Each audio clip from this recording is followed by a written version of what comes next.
Welcome back. Welcome to the Premier Mindset by Premier Performance LLC. I'm your host, Trent Mailer, LCSW, licensed clinical therapist and performance coach, and this is episode 69. I want to start with a question that might make some people feel uncomfortable. What if the biggest thing holding you back isn't a lack of talent, discipline, motivation, or opportunity? What if the thing holding you back is that you've become addicted to chaos? Not consciously, not intentionally, but deeply enough that your nervous system has started treating chaos like home. Because there are a lot of high performers walking around right now who say they want peace, consistency, stability, and success, while simultaneously creating the exact conditions that prevent those things from ever happening. When most people hear the phrase addicted to chaos, they immediately think about dramatic people. They think about constant conflict, poor decisions, self-sabotage, and obvious dysfunction. But chaos addiction is often far more subtle than that. It can show up as constantly overcommitting yourself. It can show up as waiting until the last minute to prepare. It can show up as creating urgency where none exists. It can show up as repeatedly choosing relationships that drain you, environments that exhaust you, or situations that require you to constantly put out fires. From the outside, it looks like bad luck. From the inside, it often feels normal. Quick note before we fully dive in, this podcast is for education and performance growth. It's not a replacement for therapy or medical treatment. If there's something you need, make sure you go and get it. Outside of that, all of our social media accounts are linked in the episode description. Make sure to follow along and get in those communities as we continue to grow them. Now getting back into it. One of the reasons this pattern becomes so difficult to identify is because many competitive athletes grow up inside environments that are inherently intense. There are expectations, there's pressure, there's competition, there's uncertainty. There are emotional highs and emotional lows. There are injuries, there are roster battles, there are performance evaluations. There are moments where everything feels like it's on the line. Over time, the nervous system adapts to operating inside these environments. Intensity becomes familiar. Stress becomes familiar. Chaos becomes familiar. The problem begins when that familiarity starts extending into the rest of life. Because your nervous system does not automatically distinguish between useful pressure and unnecessary chaos. It simply learns what is normal. If enough years are spent operating inside elevated stress, calm can begin to feel uncomfortable. Stability can feel unfamiliar. Peace can feel boring. Suddenly, the very things that would help performance improve start feeling wrong. Not because they are wrong, but because they're different. I worked with an athlete years ago who had every reason to succeed. He had talent, he had work ethic, he had opportunity. Coaches believed in him, teammates respected him. Yet every time things started moving in the right direction, something happened. A relationship would explode. An unnecessary conflict would emerge. A poor decision would create new problems. Drama would suddenly appear. Looking at the pattern from the outside, it felt confusing. Looking at it through a nervous system lens, it made perfect sense. The issue wasn't that he wanted to fail. The issue wasn't that he lacked commitment. The issue was that stability felt unfamiliar. Success created space. Space created discomfort. Discomfort triggered movement toward what felt familiar. What felt familiar was chaos. So despite genuinely wanting success, he repeatedly recreated the conditions that undermined it. Not because he was weak, not because he was lazy, because his nervous system had learned to associate intensity with normal. This is where the chaos audit becomes incredibly valuable. Instead of asking whether chaos exists in your life, start asking how you often participate in creating it. That question requires honesty, looking at recurring patterns, looking at relationships, looking at work environments, looking at leadership situations, looking at decision making. If the same type of crisis keeps appearing over and over again, eventually we have to stop blaming circumstances and start examining patterns. One of the most revealing questions you can ask yourself is this: how do I feel when things are actually going well? Not how do I feel when you're winning, not how do you feel when you're busy. How do you feel when life becomes stable? How do you feel when there's no major conflict to solve? How do you feel when there's no emergency demanding your attention?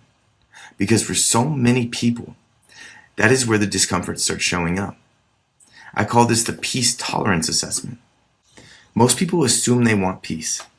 Fewer people have actually developed the capacity to tolerate it. If you immediately start searching for new problems when old problems disappear, that matters. If you become restless when life becomes predictable, that matters. If calm feels more uncomfortable than stress, that matters. These reactions provide important information about the relationship your nervous system has developed with chaos. One of the greatest misconceptions in performance culture is the belief that chaos creates greatness. It doesn't. Chaos may reveal greatness.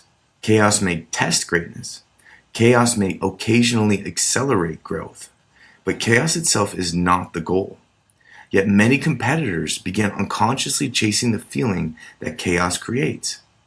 They mistake activation for purpose. They mistake urgency for productivity. They mistake exhaustion for commitment. Eventually, they stop knowing the difference between high performance and high stress. And this is where things become dangerous, because chaos addiction often masquerades as ambition. The athlete says they are hungry, but they cannot sit still. The entrepreneur says they are driven, but they create unnecessary emergencies. The executive says they thrive under pressure, but they struggle whenever pressure disappears. From the outside, it looks like dedication. Underneath the surface, it is often dependency. I want you to think about this statement clearly and carefully. Some people do not sabotage success because they hate winning. They sabotage success because winning removes the chaos their nervous system has learned to depend on. The problem isn't achievement. The problem is what achievement removes. It removes urgency. It removes distraction. It removes constant stimulation. And if your nervous system has become dependent on those things, success can feel surprisingly uncomfortable. This is why pattern recognition becomes so important. The question is not whether chaos occasionally appears in your life. Chaos is part of being human. The question is whether chaos follows you everywhere you go. Whether every team becomes dramatic. Whether every relationship becomes turbulent. Whether every opportunity somehow becomes more complicated than it needed to be. Whether every period of stability eventually gets interrupted by something avoidable. As we continue through this episode, I want you to remain open to a possibility. What if the problem is not that life keeps giving you chaos? What if your nervous system has quietly developed a preference for it? What if what feels normal is no longer what is healthy? What if the very thing you believe fuels your performance is actually limiting it? Because the athletes, leaders, entrepreneurs, and high performers who reach the highest levels eventually discover something most people never realize.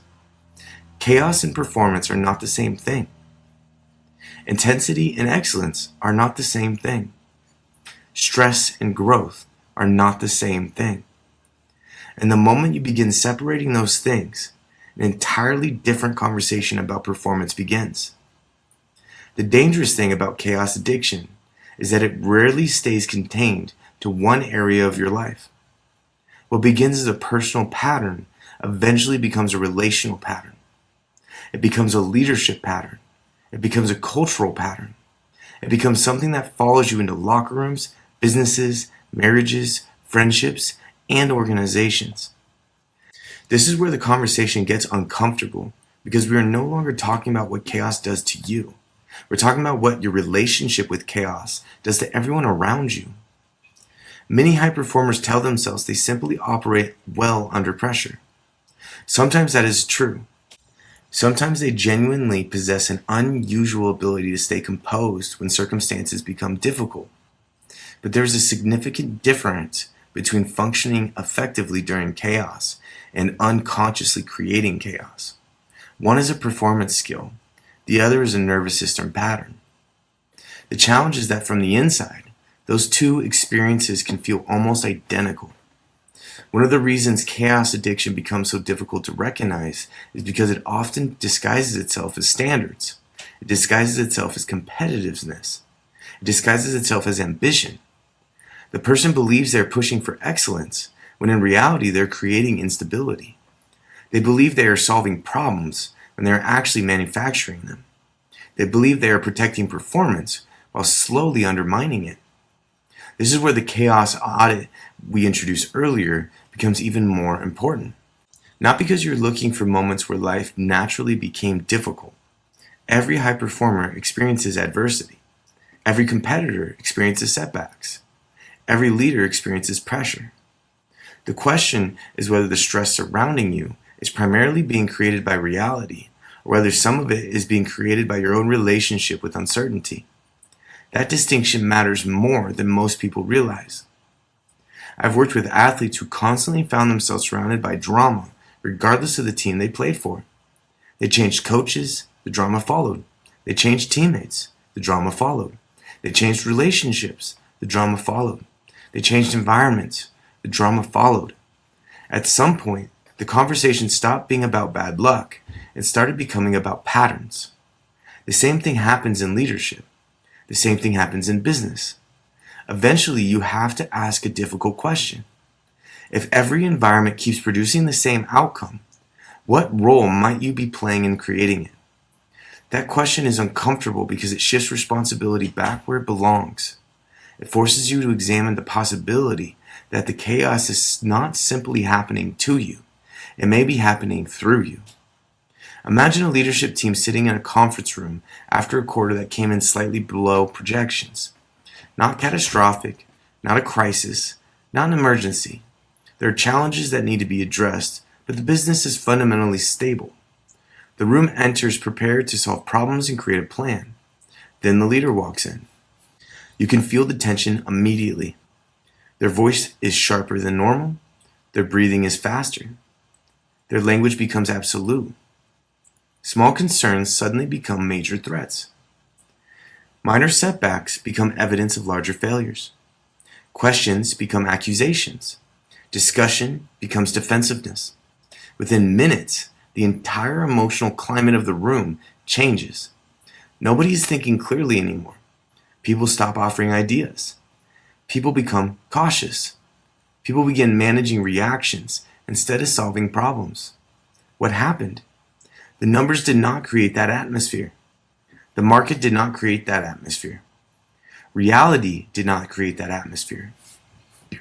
A nervous system created that atmosphere. This is what many people fail to understand about leadership. Your nervous system becomes part of the environment. Your emotional state you bring into a room influences how other people think, communicate, perform, and collaborate. Whether you realize it or not, your state is constantly transmitting information. This is why emotional contagion matters so much. Human beings are wired to monitor each other for cues about safety and danger. Teams do this, families do this, organizations do this, athletic programs do this. If the leader appears overwhelmed, everyone notices. If the leader appears reactive, everyone notices. If the leader appears emotionally unpredictable, everyone notices. They may not consciously describe it that way, but their nervous systems are responding. That response changes behavior. Creativity decreases. Risk-taking decreases. Honest communication decreases. Innovation decreases. Trust decreases. People become more focused on avoiding mistakes than creating excellence. The culture slowly shifts from performance to protection. This is why one of the most important tools in this entire episode is what I call emotional baseline checks. Before evaluating your team, evaluate your state. Before evaluating your spouse, evaluate your state.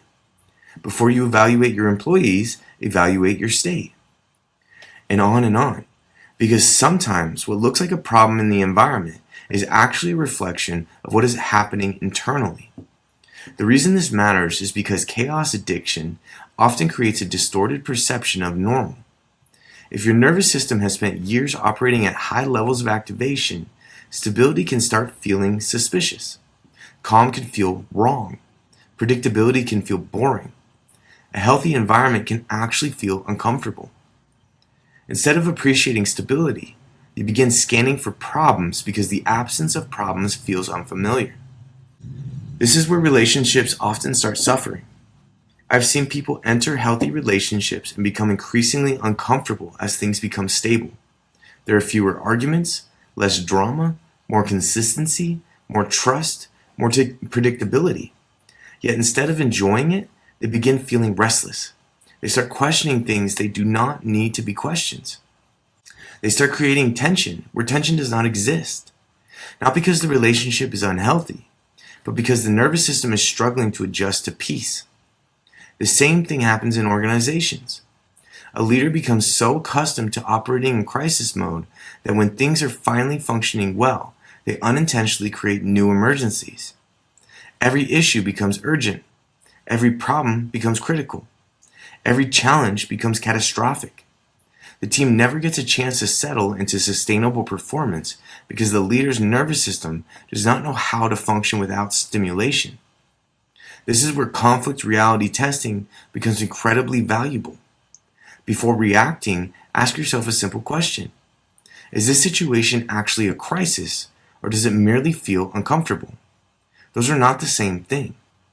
Many chaos-dependent individuals struggle to distinguish between genuine danger and emotional discomfort. The nervous system interprets uncertainty as threat, and behavior follows. Another powerful tool is regulation before reaction. Elite competitors understand that the first emotional impulse is not always the most accurate source of information. They create space between stimulus and response. They slow themselves down before making decisions. They regulate before communicating. They regulate before confronting. They regulate before escalating. And that pause prevents unnecessary damage. The irony is that chaos addiction frequently develops in highly capable people. These are not weak individuals. They are often driven, resilient, successful people. They have survived difficult circumstances. They have overcome adversity. They have learned how to perform under pressure. The problem is that somewhere along the way, they stopped distinguishing between pressure and identity. They began believing that struggle is who they are. That is where chaos tolerance becomes chaos identity. Once that happens, stability begins feeling like a threat to identity itself. If I am not overcoming something, who am I? If I am not fighting something, who am I? If I am not solving a crisis, who am I? Those questions are rarely conscious, but they influence behavior in powerful ways. The nervous system begins protecting the very patterns that are creating suffering. And this brings us to a moment that many people need to hear. If every room you enter eventually becomes chaotic, the common denominator might not be the room. If every relationship eventually becomes exhausting, the common denominator might not be the relationship. If every team eventually becomes dysfunctional, the common denominator might not be the team. At some point, high performance requires radical honesty. It requires the willingness to stop blaming circumstances and start examining patterns. Because until patterns become visible, they remain powerful. The good news is that visibility creates options. Once you recognize the pattern, you are no longer trapped inside it. Once you see how chaos moves through your decisions, your communication, your leadership, and your relationships, you gain the ability to interrupt it. But before we can talk about changing the pattern, we need to understand why it exists in the first place. Because chaos addiction is not simply a bad habit. It is not a lack of discipline, and it's not a character flaw. It is a nervous system adaptation, and understanding that changes everything. At this point in the conversation, it is important to make something very clear. Chaos addiction is not a character flaw. It is not evidence that you are broken. It is not proof that you lack discipline, maturity, or intelligence. In many cases, it is the result of a nervous system that adapted exactly the way it was trained to adapt. The problem is not that the adaptation happened. The problem is that the adaptation continues long after it stops serving you. What once helped you survive eventually becomes the thing limiting your ability to thrive. This is where many high performers finally begin understanding why awareness alone is not enough. You can recognize the pattern, You can understand the pattern. You can even dislike the pattern. Yet you can still find yourself repeating it. The reason is simple. Chaos addiction is not primarily a thinking problem. It is a conditioning problem. The nervous system learns through repetition, familiarity, and experience, not simply through insight. Years of competition can create this pattern. Years of adversity can create this pattern. Even years of uncertainty can create this pattern.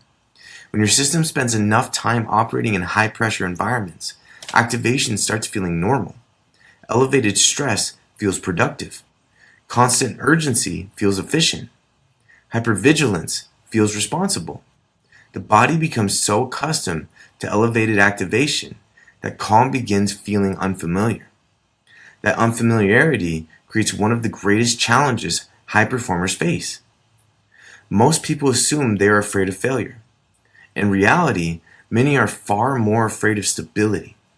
Failure is familiar. Pressure is familiar. Stress is familiar. Constant movement is familiar. Stability, on the other hand, introduces uncertainty because it requires operating in a state your nervous system has not fully learned to trust. This is why I want you to revisit the peace tolerance assessment from earlier in the episode. When things are going well, what happens inside you? When there is no crisis to solve, no emergency to manage, no conflict demanding your attention, what happens internally? Do you feel settled? Or do you immediately start searching for something to fix? That answer tells you a tremendous amount about your relationship with chaos. One of the most overlooked mechanisms behind chaos addiction is hyperarousal conditioning. The nervous system becomes accustomed to functioning at elevated levels of activation for so long that baseline functioning starts feeling understimulating. Imagine spending years driving at 90 miles per hour. Eventually, 60 feels slow, even though 60 may actually be the appropriate speed. The same thing happens psychologically. Healthy activation starts feeling like passivity because your reference point has been distorted. This is where environmental pattern tracking becomes extremely valuable.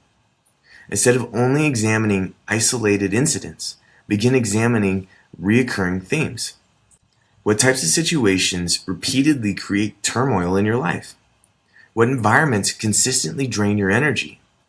What relationships repeatedly follow the same cycle? What decisions seem logical in the moment but create predictable instability later? Patterns reveal what isolated events conceal. Many high performers are shocked when they begin this exercise. They realize the same cycle has been repeating for years. Different job, same pattern. Different team, same pattern. Different relationship, same pattern. Different business opportunity, same pattern. The names change, the locations change, the circumstances change. The nervous system pattern remains remarkably consistent. Another mechanism driving chaos addiction is threat scanning. Elite competitors are often trained to identify problems quickly. That skill can be incredibly valuable. It helps athletes recognize weakness. It helps leaders identify risks. It helps entrepreneurs anticipate obstacles. The problem occurs when threat scanning becomes the default lens through which every situation is viewed. Instead of noticing opportunities, the brain becomes obsessed with detecting danger. This is where threat versus opportunity reframing becomes essential. Before assuming something is wrong, intentionally ask yourself another question. What opportunity might exist here that I'm failing to see because I'm focused entirely on threat? This sounds simple, but it creates a powerful interruption in automatic thinking. It forces the nervous system to consider possibilities beyond danger. The challenge is that chaos-dependent individuals often mistake vigilance for preparedness. They believe if they stop scanning for problems, they will become vulnerable. They believe if they relax, performance will decline. They believe if they become comfortable, they will lose their edge. Yet the irony is that excessive threat scanning often creates the very mistake they're trying to avoid. This is where regulation before reaction becomes even more important than it was earlier. Earlier, we discussed using regulation before difficult conversations or leadership decisions. Now we're talking about using regulation before interpreting reality itself, because the state you are in influences the conclusions you reach. A dysregulated nervous system often creates distorted interpretations. The same event can appear dramatically different depending on the state of the observer. One of the most powerful skills elite performers develop is nervous system downshifting. They learn how to intentionally reduce activation when activation is no longer useful. They understand that staying at maximum intensity all the time is not actually strength, it is inefficiency. The ability to accelerate matters. The ability to decelerate matters just as much. Think about the best race cars in the world. Nobody evaluates them solely by how fast they can accelerate. Braking matters too. Control matters too. Stability matters too. The same principle applies to human performance. If you can only operate at full intensity, you're not in control of your best performance. Your nervous system is controlling you. This is where stability exposure training becomes so important. Most people understand exposure training when it comes to fear. If someone fears public speaking, gradual exposure helps reduce anxiety. The same principle applies to stability. If peace feels uncomfortable, you may need gradual exposure to feel peace. If calm feels unfamiliar, you may need deliberate practice tolerating calm. If stillness feels threatening, you may need to spend time developing a healthier relationship with stillness. That process sounds strange to many high performers because they've spent their entire lives training intensity. Very few have ever trained stability. They've trained effort. They've trained resilience. They've trained endurance. They've trained execution. They've never intentionally trained peace. I can relate to that more than people might expect. There have been periods in my own life where productivity felt safer than slowing down. If there was a free hour, I wanted to fill it. If there was an empty space in the schedule, I wanted to optimize it. Movement felt productive. Stillness felt uncomfortable. Not because I consciously disliked rest, but because constant activity had become familiar. Looking back, I can see moments where busyness was not always serving a goal. Sometimes it was serving discomfort avoidance. That realization changed the way I viewed recovery. It changed the way I viewed rest. Because there's a difference between purposeful effort and compulsive movement. One moves you towards your goal, the other helps you avoid yourself.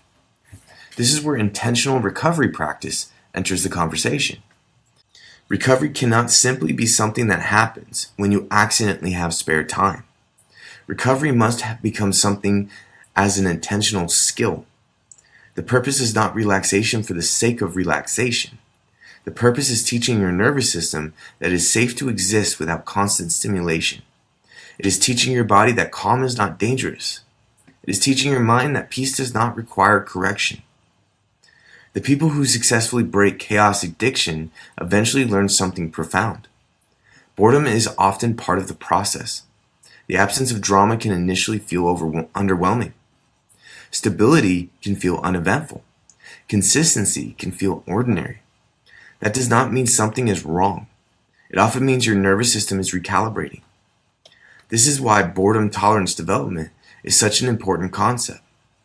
Many people abandon stability before they ever experience its benefits because they mistake unfamiliarity for dysfunction. They assume peace feels wrong because it is wrong. In reality, peace feels wrong because it is new. There is a significant difference between those two experiences. The goal is not to eliminate challenge from your life. High performers need challenge. Athletes need challenge. Leaders need challenge. Entrepreneurs need challenge. The objective is to stop confusing challenge with chaos. Those are not the same thing. Challenge promotes growth. Chaos consumes resources. Challenge expands capability. Chaos often creates unnecessary damage. Eventually, the nervous system begins learning a new lesson. It learns that excellence can exist without constant turmoil.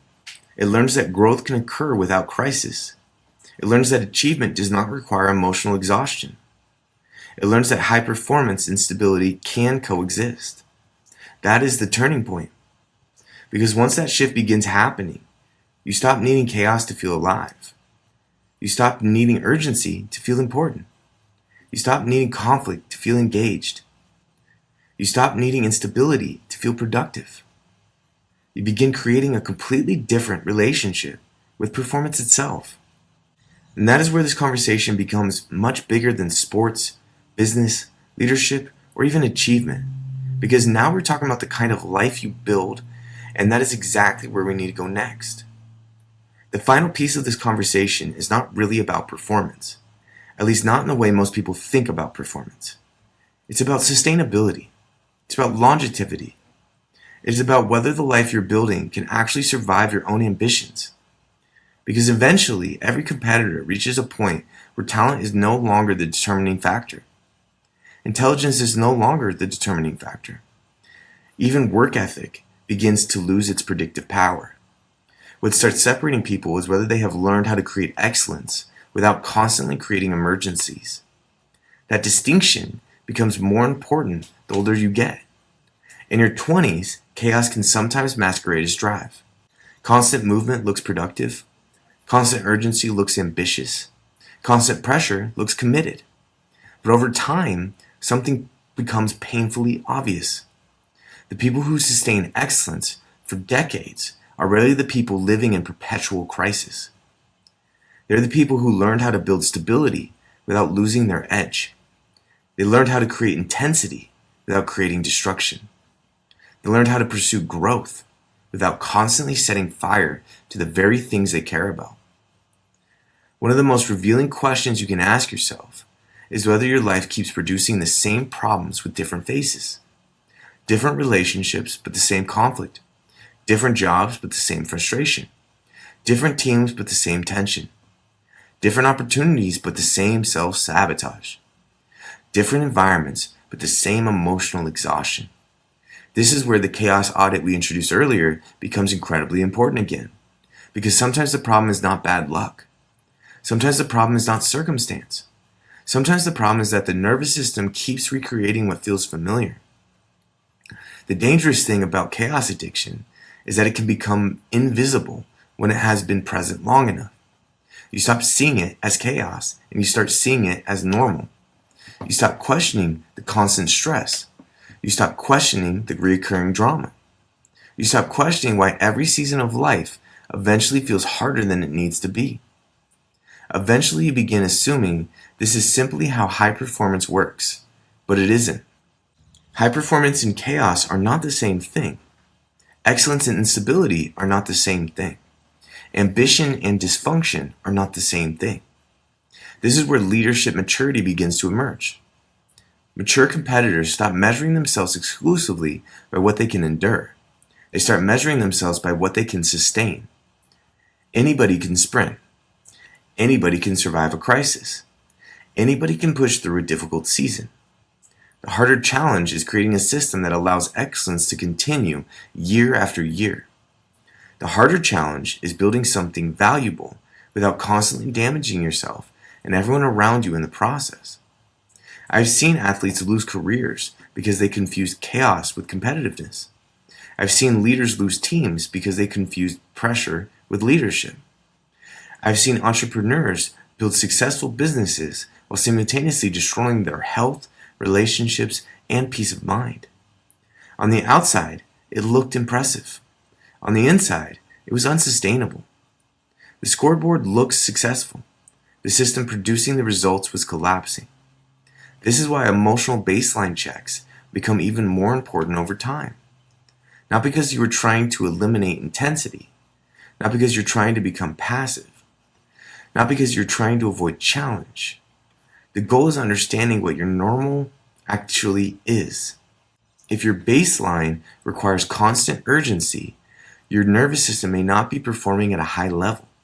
It may simply be stuck in overdrive. And overdrive feels powerful right up until the moment it breaks something important.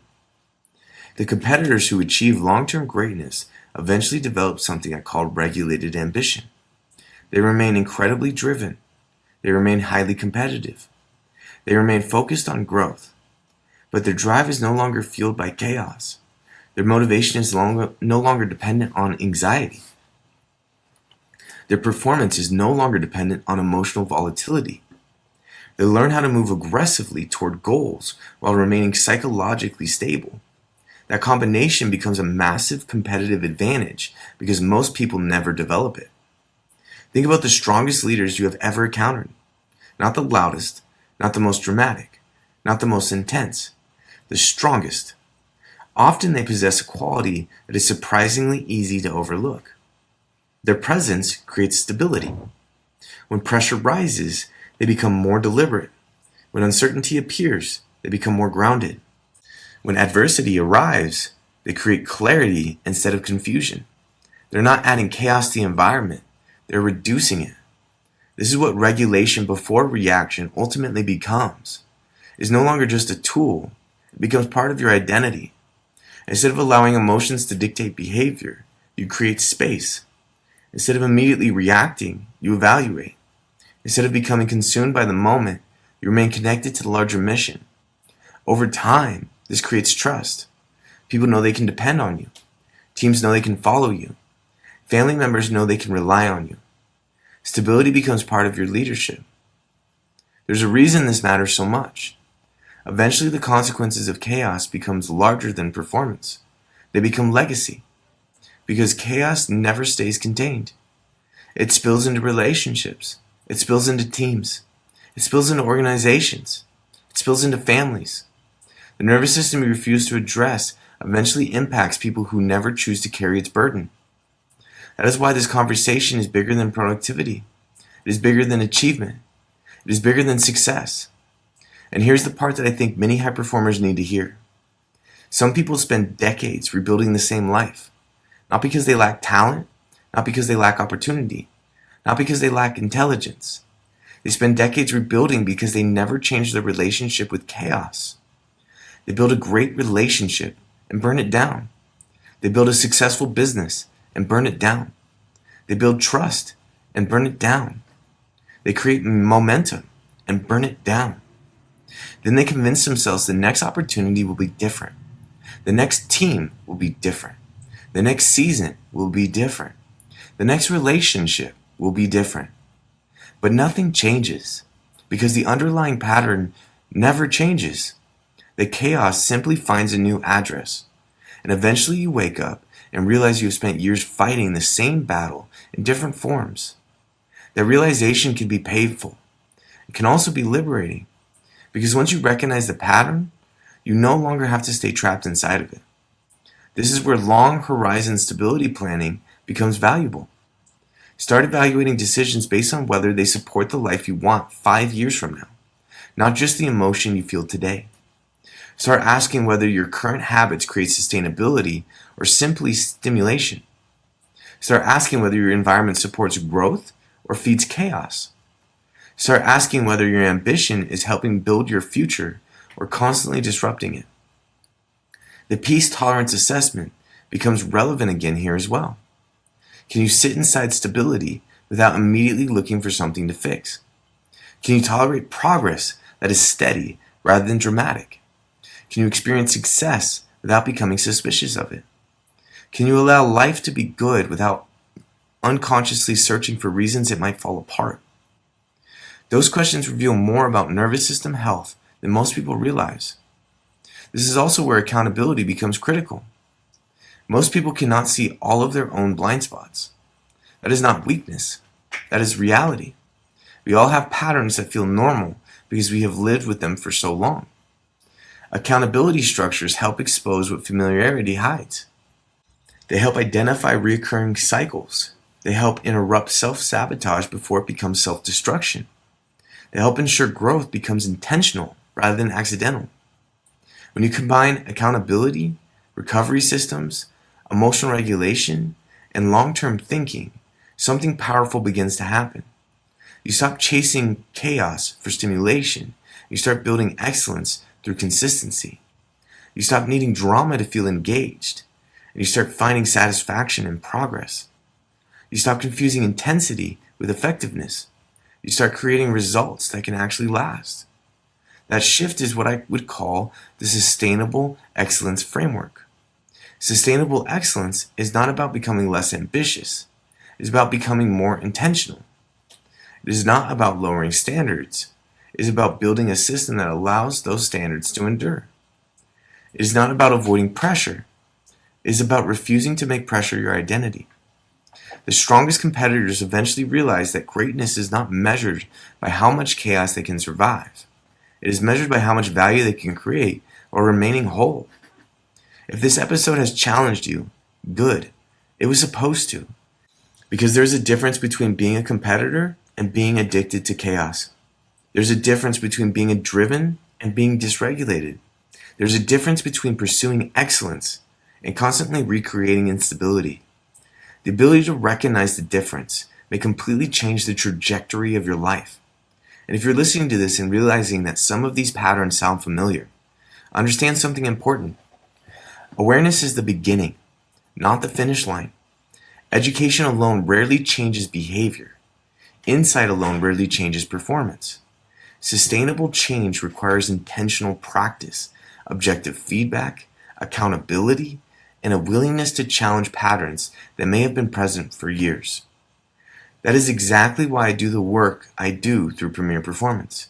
Whether I am working with athletes, executives, entrepreneurs, teams, or leaders, the goal is not simply helping people perform better for a week or a month.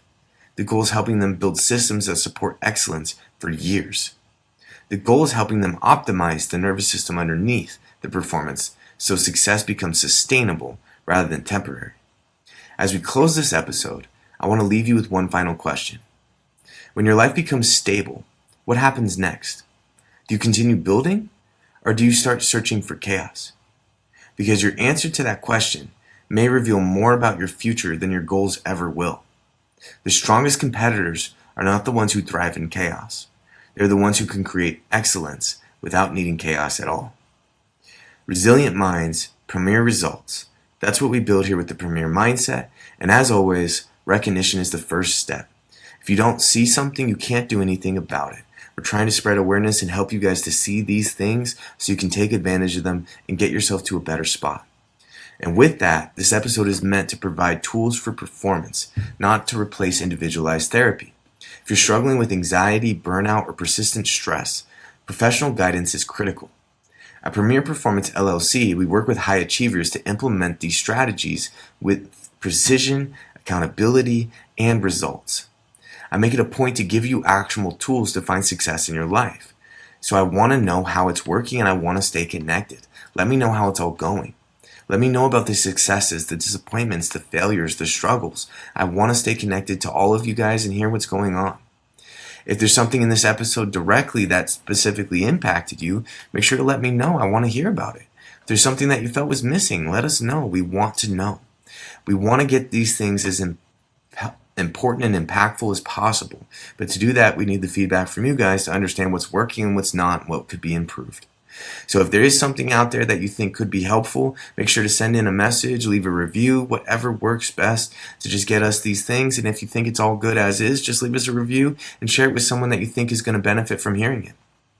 If you have any questions or issues, there are a lot of different ways to reach out. You can reach out to me via email at tmailer@premierperformancereno.com. My last name spelled Mahler. You can text or call me at 775-561-0056.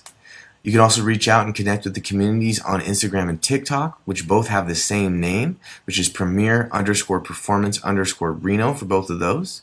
We have the Facebook page or the LinkedIn page that both have the same name as well, which is Premier Performance LLC. And then the Twitter or the X account, which is @Premier Reno LLC. And finally, our website, which is www.premierperformancereno.com. So make sure to get involved in those communities as we continue to grow them.